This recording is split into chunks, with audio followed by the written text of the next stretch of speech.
இதோ தகுந்த காலத்தில் நிறைவேற போகிற என் வார்த்தைகளை நீ விசுவாசியாதபடியினாலே இவைகள் சம்பவிக்கும் நாள் மட்டும் நீ ஊமையா இருப்பாய் என்று சொன்னார். இந்த தேவதூதன் சகரியாவுக்கு சொல்லுகிறார், உனக்கு ஒரு குழந்தை பிறக்கும் என்று சொல்லுகிறார். இப்படி அந்த பிள்ளை பிறக்க, அந்த பிள்ளைக்கு இன்ன பேர் வைக்கணும் அப்படி எல்லாம் அவரோட டீட்டெயிலாக பேசுகிறார். பேசும்போது சகரியாவுக்குள்ள ஒரு சந்தேகம் வருகிறது. சந்தேகம் வந்தபோது இவர் அதுக்கு சொல்லுகிற பதில், காப்ரியேல், நீ பேசுறபடினால தான் உனக்கு சந்தேகம் வந்தபடினால பேசுற. ஆகவே நீ ஊமையா இருப்பா, இந்த காரியங்கள் எல்லாம் சம்பவிக்கும் வரைக்கும் என்று சொல்லிட்டு போயிட்டார். அவர் ஊமையாய் போறதை பார்க்கிறோம்.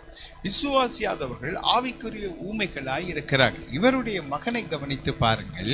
இவர் எந்த மகன் பிறப்பார் என்று சொன்னது விசுவாசிக்கலையோ, அதன் பிற்பாடு அந்த மகன் பிறந்தார்.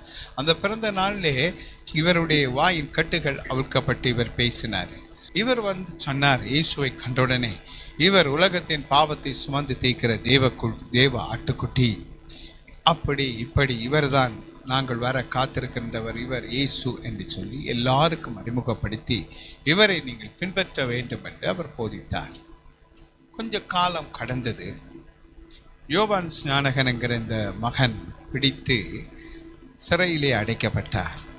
அடைக்கப்பட்ட பிற்பாடு அவர் தன்னுடைய சீடர்களில் 2 பேரை கூப்பிட்டு இயேசுவிடம் போகும்படி சொன்னார். போய் கேளுங்கள், வருகிறவர் நீர்தானா அல்லது வேறொருவர் வர காத்திருக்க வேண்டுமா என்று யோவான் கேட்க சொன்னதாய் கேளுங்கள்.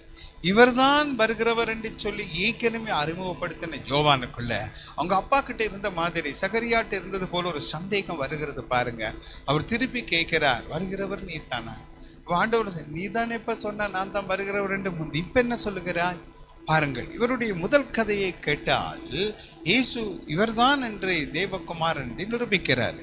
இப்ப என்னென்று கேட்டா இயேசுக்கிட்ட ஒரு செய்தி அனுப்புகிறார் ரகசியமாய், இவர் தானா, நீங்க தானா இயேசு, இல்லை வேறொரு இயேசு இருக்குதான்னு யோவான் கேட்கிறார். காரணம் என்ன?